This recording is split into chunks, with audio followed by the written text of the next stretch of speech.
Big time, no man, diamonds in my teeth, I got a lot of shine. Oh, yes, everybody. This is the DFS Army Fantasy Football Show this morning. I am Flex Matt of the Flex Network, and joining me in today, he's back. His name is Brandon Adam. Brandon, good morning, sir. How are you? Oh, I'm so fired up, man. This pod is going to be probably one of the most energetic pods of the year. Just people got to understand. Just stay with us. We are two very excited podcasters. Enigmatic, or yeah, however you put it. Yeah, it's but let's not, as Shane would say, bury the lead here. Please follow us at DFS Army. Go to the website, dfsarmy.com. We do daily fantasy. I mean, we won the $1 million PGA. I believe it was a PGA championship. $1 million winner last year in DFS. If you want to win money, I mean, I was talking geek the other day and I was saying, what out there? What other DFS outlet wins this consistently on the big, on the top end? Mm-hmm. And I said, hey, just name it. Name it. And he goes, yeah, there really isn't any. And I said, great. I mean, that's the whole thing. New website going live this week, dfsarmy.com. But Brandon, today we are going to talk about some fantasy football landmines. Mm-hmm. Okay. Now we almost got off the rails before the show even started. One, because I was drinking my prime here. And you obliterated me about the prime. But Brandon, I had a night last night that you got to wake up and brush your teeth about it. You ever had one of them nights where you just got the first thing you do is you brush your teeth? Is that a... Yeah. Oh yeah, for sure. Yeah. I brushed my teeth and grabbed a bottle of the prime. Yeah. And here we are, fantasy football landmines based off best ball ADPs, which is basically the number one system of how you can kind of start to create these redraft ADPs here. But I've got some landmines that I think once you step on, they're going to explode right in front of your face. You know, when we were talking about this podcast, I thought it was nice if we could maybe go through a round one landmine and then be able to kind of assess a couple more landmines as we kind of get into the rest of this draft. But again, catch us at dfsarmy.com. If you like this content, give us a follow. You know, we had about 2,500 views on our video last week. We're trying to continue that this week, but we've got some good content. We've always had some good content. We've been around doing this stuff for a couple years now. I wouldn't say that we have all the answers, Brandon, but we definitely wheel in off frame to drop bombs, and that's who we are. So 3.6 thousand views last week, Brandon, but we're going to continue that this week. What is your first round fantasy football landmine? You step on it, it blows up in your face. Go ahead, Brandon Adam. All right, man. My first landmine of the round one is you don't need to take Bijan Robinson in the first round. There's so much value being pushed down into the third, fourth rounds with the running backs that you do not need to pick a unproven commodity, even though he is a special talent. I get it, dude. This guy is a godlike figure coming out of college. He is an unbelievable player. But guess what? He is going to a team where there was already a 1,000-yard rusher in Tyler Algier last year.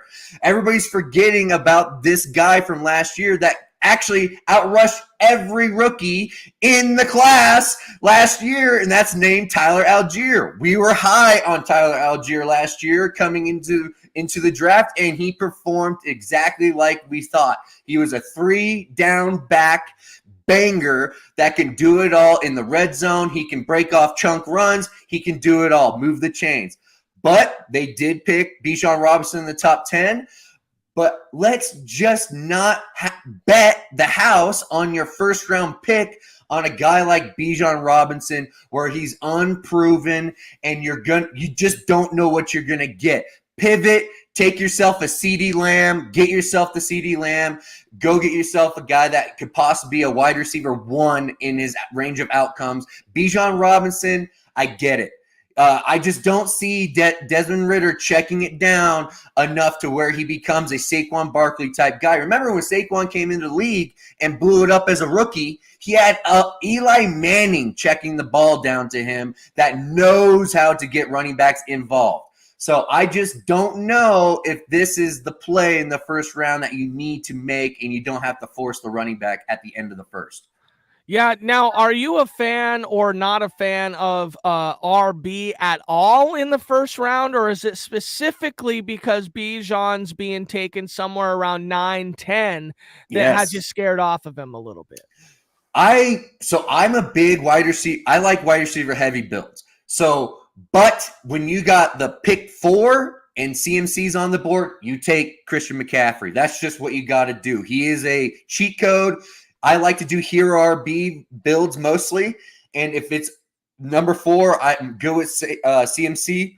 Eckler, that guy was breaking down a little bit last year. He was touching the football a ton last year. So I'm a little bit nervous with him, but I get it.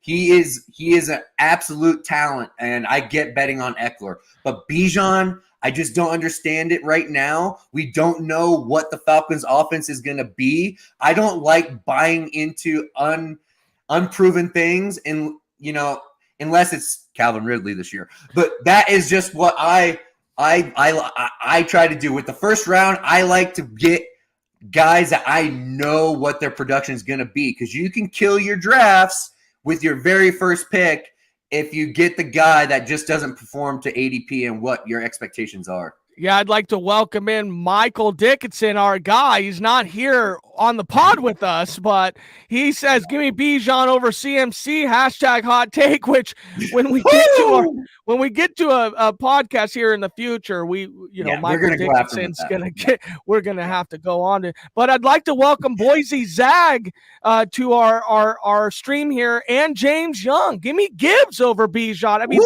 that's hot. I like that. That's sweet. Now again, that's not necessarily so incredibly hot, because it's not saying give you Gibbs at 9 or 10 over Bijan, right? But it is saying that. Boise Zag said Arthur Smith already destroyed one generational talent in Pitts, and can he misuse Bijan too, which is completely possible. I mean, you're right. Tyler Algier was the number 1 rookie running back last year. And if you look at our drafts, not only our rookie drafts, redraft and dynasty drafts, but Zach Charbonnet is getting drafted pretty high. And for some reason, we just act like Tyler Algier is going to just disappear now. You know? And I'm just what's going on here? Tyler Algier is still a backup running back, or maybe they're in a timeshare. I mean, we really don't know. Michael Dickinson said CMC's snap share is under 65% when Eli Mitchell was healthy, which is probably true. I mean, again, let's talk about health. I mean, you can see Breece Hall is a good example. Yes. These running backs have been utilized at the college level pretty atrociously, mainly because they used to get paid nothing. Now they get paid something, but they were ran into the ground in college. You get to the NFL and it's just different. It's a lot more heavy. These guys that they're running into aren't just, Tulsa, Tulsa Defenders or UAB or something like that. It's Ray Lewis once you get into the league. It's something. But round 1 fantasy landmine, Bijan Robinson. I understand exactly what you're saying. Alan Seslowski loves Bijan in the first round this year. Hot take for sure. But as I get into my round 1 fantasy landmine, it's somebody I know you love. It's the dear boy AJ Brown. Okay, now here's the thing. I am not saying that AJ Brown is going to dud out on you. Okay, not going to say that. But what I am going to say is that you have to listen to JJ Zacharison's podcast about how a running quarterback generally tends to bring down the fantasy value of their assets. It's statistically proven. Now, yes, you could say, well, what happened last year? You had 2 of the top 12 wide receivers coming out last year from that offense. That was the anomaly. Okay. Now, I'm not saying A.J. Brown still won't be profitable and still won't be secure and tight, maybe a safe play in the first round. But my thing is, okay, if I say it's an anomaly, right, Brandon? And if I say, okay, well, maybe these numbers are going to dwindle down, then why would I want to go in the first round for that play? I want somebody that's cheap, that's cheapest. What's the biggest value in that offense? Now, if we stay at the wide receiver position, obviously it's Devonta Smith. And that's maybe what I would say. Instead of going A.J. Brown in the first round and you still want a piece out of offense, let's go down a round and get Devonta Smith. That's probably better for me, just so that I don't have to absorb that round 1 hit. Again, last year was the anomaly. Okay. A running quarterback does bring down the fantasy assets of their skill positions. Now, you could even go one further and say, okay, well, let's go all the way down to Goddard and pick up Goddard as a tight end to get our shares of that class, of that offense, which is much cheaper, okay, than A.J. Brown. If you don't like Bijan at 9, A.J. Brown is right there.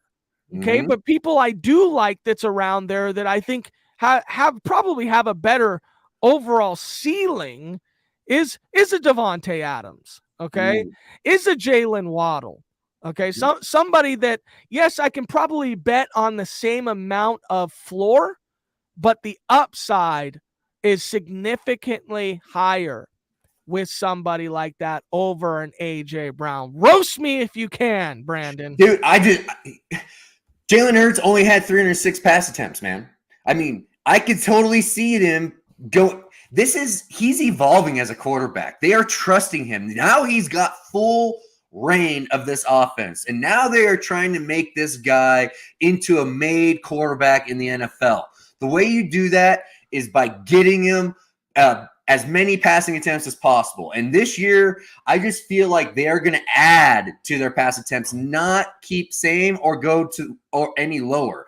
I would actually try and preserve Jalen Hurts a little bit and not let him run as much, and maybe just feed the rock to Rashad Penny and DeAndre Swift. Let them take the beating and let Jalen Hurts sling the rock a little bit more this coming year. Just like how last year we talked about with Joe Burrow. We predicted the jump for Joe Burrow last year into the top 5 in pass attempts.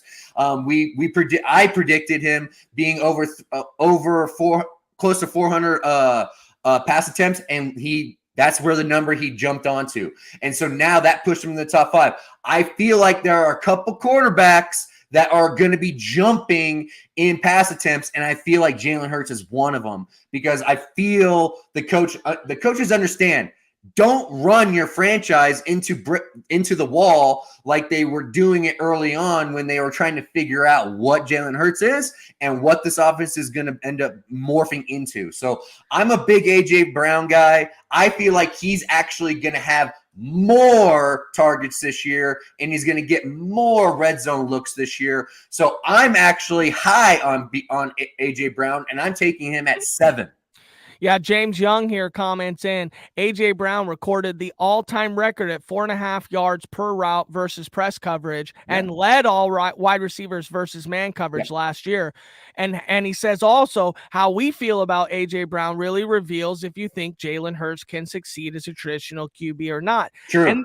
And that's probably more about what I'm trying to say. Yeah. I'm saying that it's not that I'm not trying to bet on Jalen Hurts, but I have 2 dynasty assets, one in the first round, one in the second round, and maybe Devonta Smith could even fall a little bit to the third round. If he can, then I would prefer to take the cheaper option in that offense. Yeah, I get you. One where, okay, who are our defense is going to let beat him? Is it the guy that recorded the all-time record at yards per route versus press coverage? Is that the guy they're going to let beat? The guy that's got the better red zone profile. And that was Jalen Hurts' issue coming out of college, is whether or not he could actually sling the ball. And let's be realistic. about running quarterbacks that we have allowed to sit in the pocket and sling the ball. Once we pull the running back, a lot of these quarterbacks do struggle in the pocket. I mean, here you go. Brandon McBroom, welcome to the podcast, my friend. He says Goddard is the cheapest option, which that's what I was trying to say. I mean, I would just not rather try to landmine myself in the first round where I could get a much more valuable option later down in the draft. Brandon Adam, now we're out of the first round. Yep. Okay, let's talk about your landmines going forward. Who in past the first round are you going to step on that landmine and have it explode in your face? One of my favorite people that I'm fading this year is DJ Moore. He has an underdog ADP of 47.5.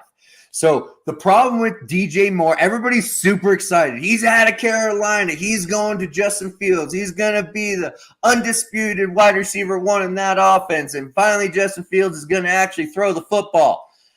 I don't think he's going to throw the football as much as people actually think he's going to. Right now, let me pull that. Moore is wide receiver 26 right now. In underdog right now, and I just don't feel the names are going around DJ Moore right now. Christian Kirk, Brandon Ayuk, Deontay Johnson. Why in the world would you ever take DJ Moore over a guy like Deontay Johnson, where Deontay Johnson has an undisputed, a very defined role? You can get him at a cheaper ADP. You can get him 2 rounds later if you just fade DJ Moore at that time, and you'll see that last year in actual pace of play, the Bears only ranked 20. They were ranked 27th in the league in pass attempts. They were 30. Justin Fields was 32nd in the league. Okay, one receiver is not going to change 32nd overall production to freaking produce a wide receiver one in fantasy football. It is just not going to happen. He's going to be DJ Moore is one of my favorite guys from the past. I mean, I loved him coming out of college, out of Maryland. He was a fun guy, yak ability, all that stuff. But the guy doesn't score. He's never scored over 6 touchdowns. He is never has finished in the wide receiver one territory ever in his career. The highest he's ever been is wide receiver 16 in fantasy football right now, and that was with 163 targets. Okay, so that targets alone is not going to get this guy all the way up into the wide receiver one tier where people actually are thinking he's going to be. So that is one of my big fades. Get him out of here. Yes, Michael Dickinson comments in, DJ Moore, 59% career catch rate, hard pass with Fields. Now, Fields, Brandon McBroom also comments, Fields is a running back with passing upside. LOL. I'm not getting DJ Moore. He might even dip below 1,000 yards receiving this year. So let's talk about Chicago real quick. Pace of play last year, they were 27th in the league, 1.98 plays per minute there. They also had the number 1 rushing offense for a couple games this year, led last season.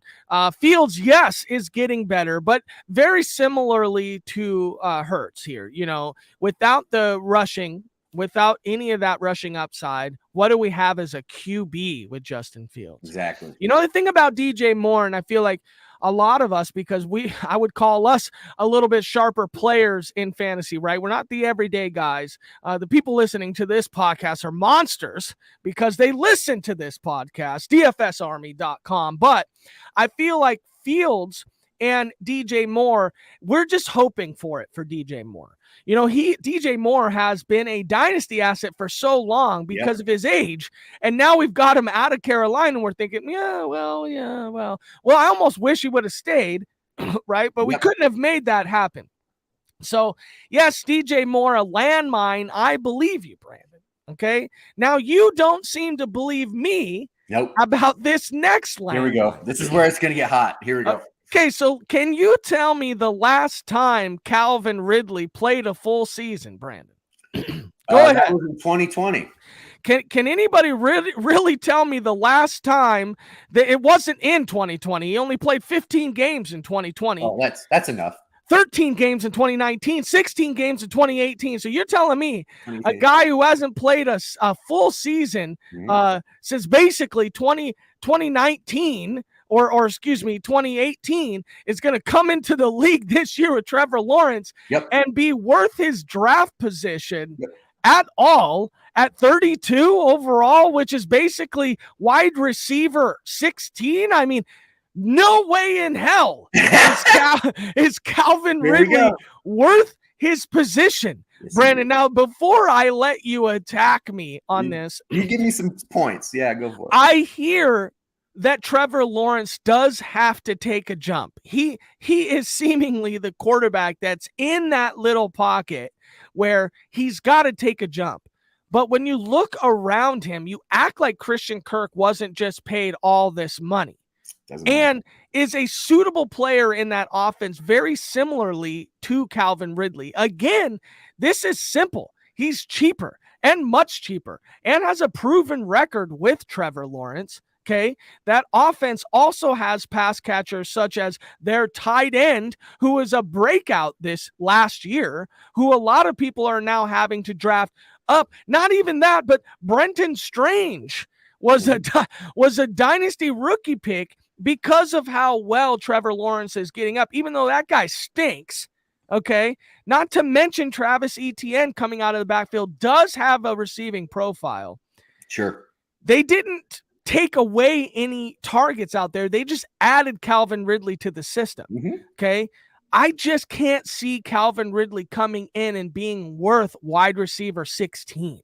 Being worth that. Now, can I say, could he be worth 25? Maybe, maybe, would you rather have Terry McLaurin or Calvin Ridley? Calvin Ridley. Not even close. That answer is not even close. Good.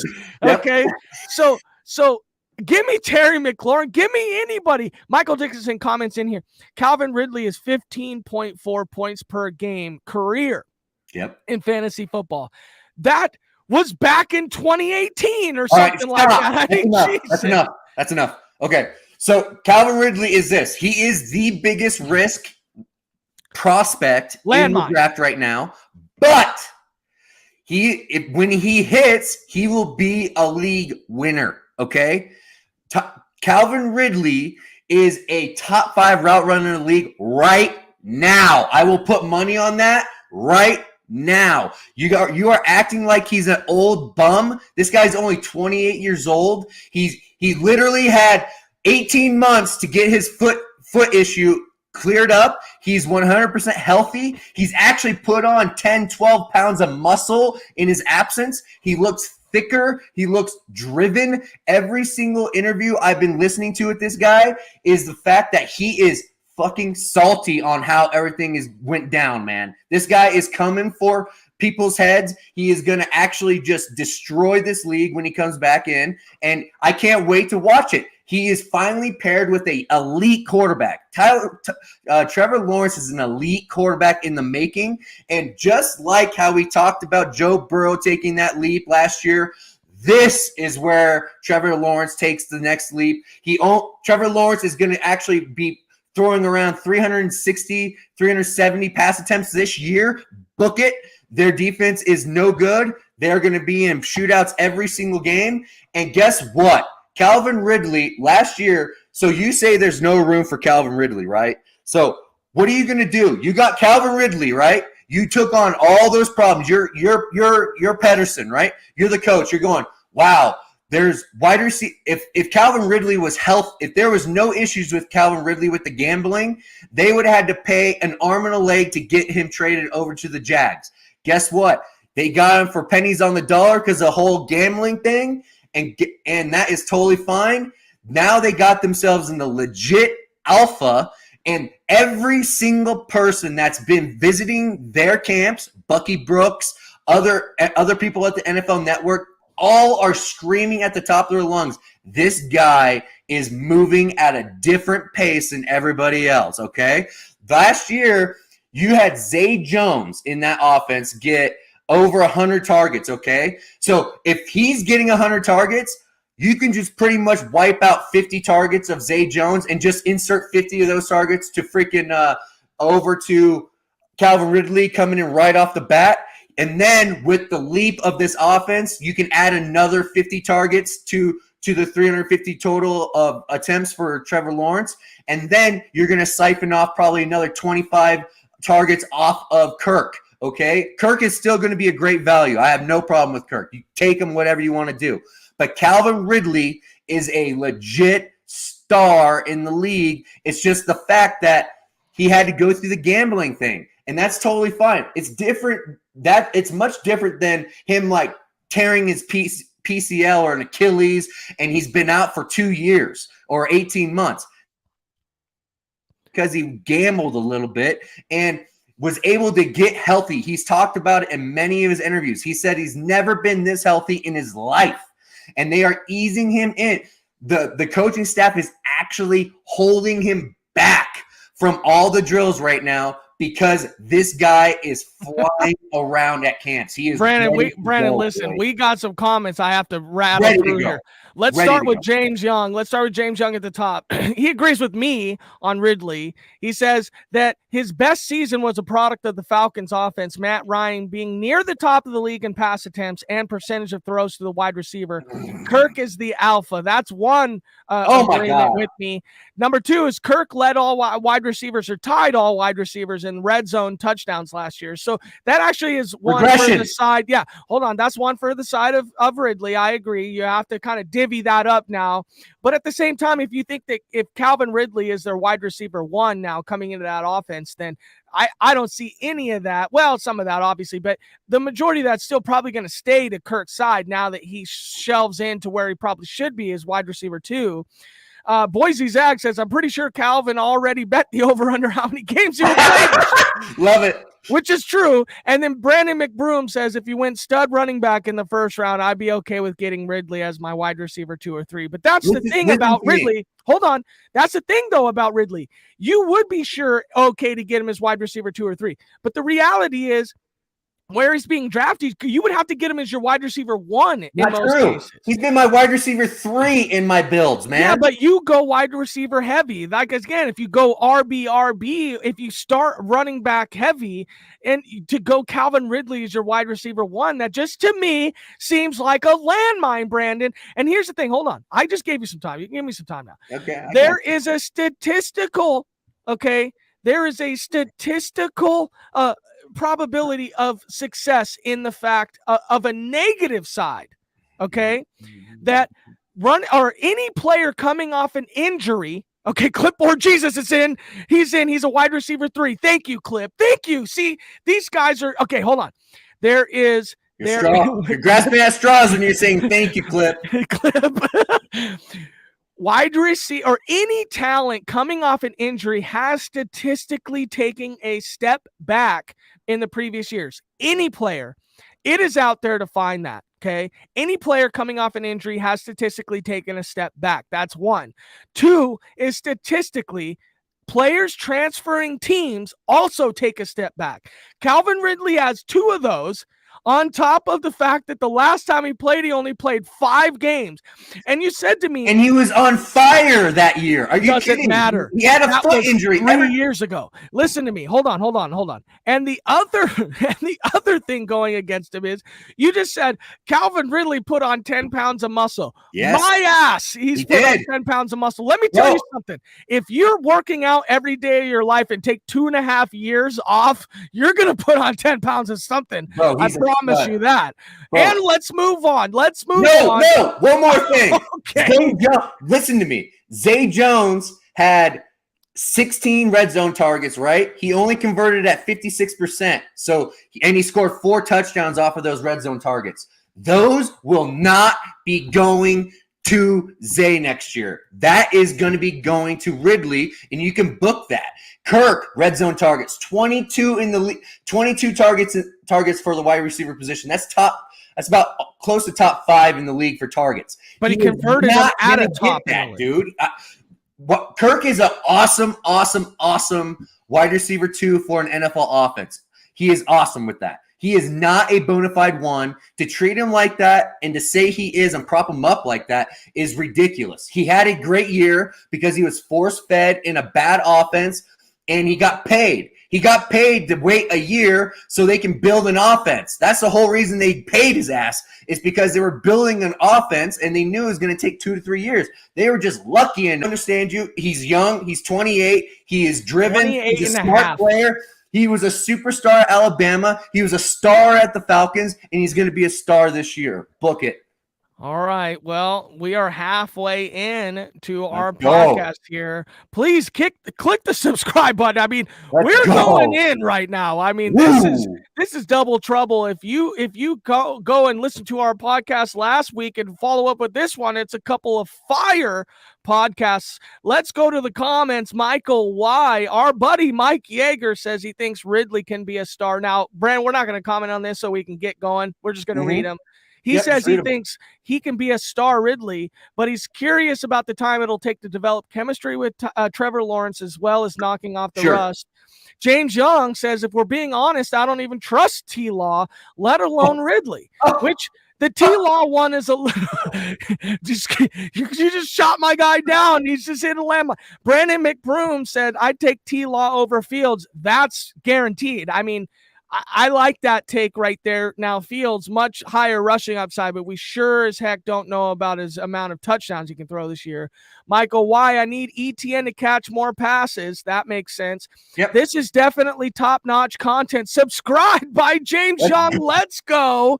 Thank you, James Young. And Clip, Brandon, how many Red Bulls did you have? Not as many primes as I had, guaranteed. My new thing I've been on is this Monster White Pineapple. It is so delicious, man. Nectar Brandon, of the gods. That I don't agree with that statement right there. But Brandon, I did Ridley.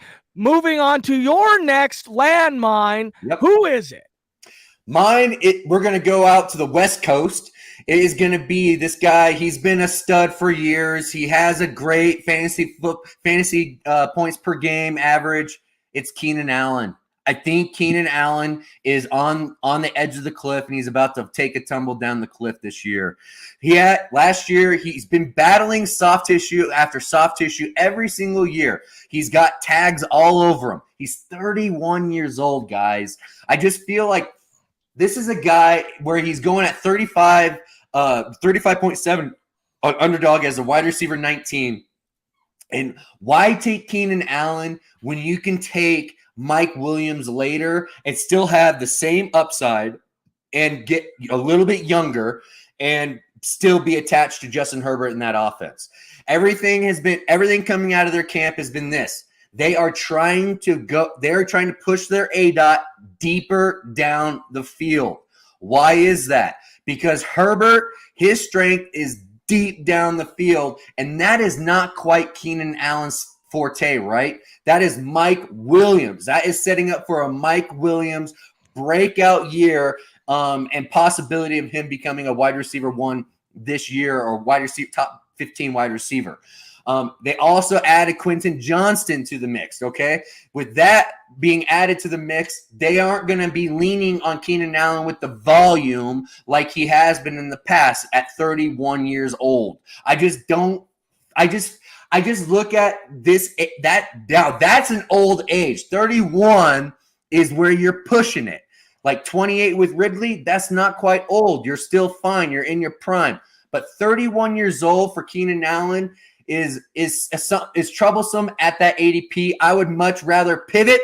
I would pivot to Jerry Jeudy at ADP. I would pivot to Christian Watson at ADP. I would pivot to Drake London there as well, or Mike Williams. Those are the names that I would be drafting over Keenan Allen if you're going to be going at the wide receiver position. Even Amari Cooper, if he's available, I would draft over Keenan Allen as of right now. What do you think, Matt? Clipboard Jesus is really hating himself that he's agreeing with you right now. His comment states that Boise Zag says in that Kellen Moore offense, he can explode, assuming his body doesn't explode first. That's sure. And Shane is in here commenting from our DFS Army Fantasy Football channel that we're watching here, and always bad when you need to scroll down a page for a guy's injury history. Exactly. Yep, that's for sure. Mike Williams. Mike Y says, Mike Williams, my Clemson Tiger boy. will become a star if healthy. Allen, though, is still the ageless wonder, best feet in the wide receiver world. Allen's a better route runner. He's true. He just comments here and he says he once swindled me for Keenan Allen, which is the truth. And then Brandon McBroom, both wide receivers have injury concerns. Williams has better numbers running out of the slot. Johnston, I like really late. I think will be on the field a lot. Yep, I agree with that. Let's talk about Keenan Allen. I'm with you. I'm not drafting Keenan Allen this year. I haven't been drafting Keenan Allen for the last couple years. Not just because he's older, not just because he has injury concerns, but the player. I mean, let's face it. Keenan Allen, Michael Thomas, these were guys that coming out of their draft class weren't wide receiver ones. I mean, they were guys who has absolutely hit their max peak ceiling in the NFL. These guys are going to fall off a cliff. Should have fell off a cliff a while ago. The only reason they haven't is Justin Herbert. Okay. Now, the sad part about Justin Herbert is that he is actually, you think that offense is great, but they're filled with a ton of veterans. Without Quentin Johnston being drafted this year, they have nobody like under the age of 28 or something like that. Exactly. And Herbert is out there setting records for pass efficiency. And the problem is, we got nobody young and hungry in there. Now, to say that that's going to be Quentin Johnston, I don't like that. I hate that, actually, because I don't really like Quentin Johnston. But the reality is Justin Herbert has to develop a connection with their young star. It has to happen. Not only does it has to happen, but basically it has to happen this year, because who knows if Keenan Allen's going to stay around. Maybe he takes a hometown discount. Maybe he even retires after this year. But I look at Keenan Allen like Anquan Boldin. Exactly like that. Near the end of his career, all he was an outlet slot receiver. He wasn't fast anymore. He's a veteran at finding these savvy pockets in the defense where he's going to sit in. Now, if it wasn't Justin Herbert, then I would already be completely out on Keenan Allen. I would say at his ADP, even though I'm not going to draft him, I can probably theorize where some would draft him at that ADP. But you're right, Brandon. It's a landmine, okay? Now, to get to my last and final, and guys, thank you so much for tuning in. The comments have been on fire. We've been on fire. Brandon's been on fire. But this is going to be our last landmines here, unless Brandon's got any more nuggets. But for my last landmine, this offense it's a pretty tough offense to really buy into this year. Okay, this offense lost its star quarterback late in the season last year. Now, even when I say star quarterback, I mean, don't you shit on him. I will lose my shit right here if you do it. Okay, I'm not saying that God, I'm already forgetting his Kyler Murray. Sorry, I was blanking because you had me rolling in my mind. I'm not saying anything bad about Kyler Murray that his team hasn't already said about him. I mean, the reality is it's not just his team that has said bad things about him specifically, but it's also DeAndre Hopkins left that system and then said publicly that he just wants to play with a quarterback that loves the game. And I just find myself struggling with that offense, even if Kyler Murray was at the helm. But instead, this year, he's not going to be at the helm. We don't know if he's going to play at all this year. I mean, let's be real. If Kyler Murray could come back to an 0-10 team in week 11, why? I mean, why? I mean, if you talk about tanking, the NFL could probably send a few letters in week 11 when they sit Kyler Murray, even though he's healthy. And it's like, well, what do you want us to do? Go out there and lose the first round, number 1 overall pick? Not to mention that, but I think that the Cardinals they're the kind of team that would, outside of Larry Fitzgerald and Anquan Boldin, and And the team that they did have that was a Super Bowl winner or a contender, I forgot if they won or not. I could give a shit less. But ever since that team was up at the peak, they sure have not bought into their guys. Not at all. So do you not think, Brandon, that they completely understand that they're on the hook for 101 this year? Oh, dude. They're on the hook for Caleb Williams this year. 100%. So there's got to be some turmoil going on in that locker room, on that team. And the guy that I think is a fantasy landmine this year is Marquise Brown. Yep. Okay. Now, I also haven't drafted Marquise Brown in some time because one, I don't necessarily think he's all that great. Sure, he did have a 1,000-yard season in 2021, but before that, 584, 769, he blew up for 1,000 yards in 2021, but then went back to 709. 709 with Kyler Murray. Okay, so now you're Michael Dickinson has got a great comment here. Hollywood Brown is a landmine every year. Exactly. So exactly. Why are people drafting him? Yeah. I mean, here's the thing. He's wide receiver 31, so maybe he could be cheap enough, right?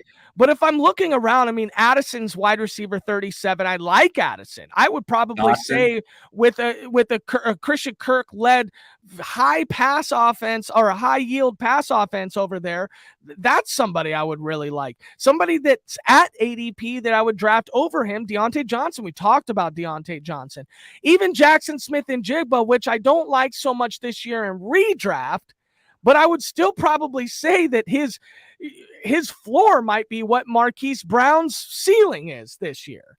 Clayton Tune is likely to lead the offense this year, and that's a rookie from Houston. Tank Dell's college quarterback, who was drafted in the 5th round, is going to probably lead that offense.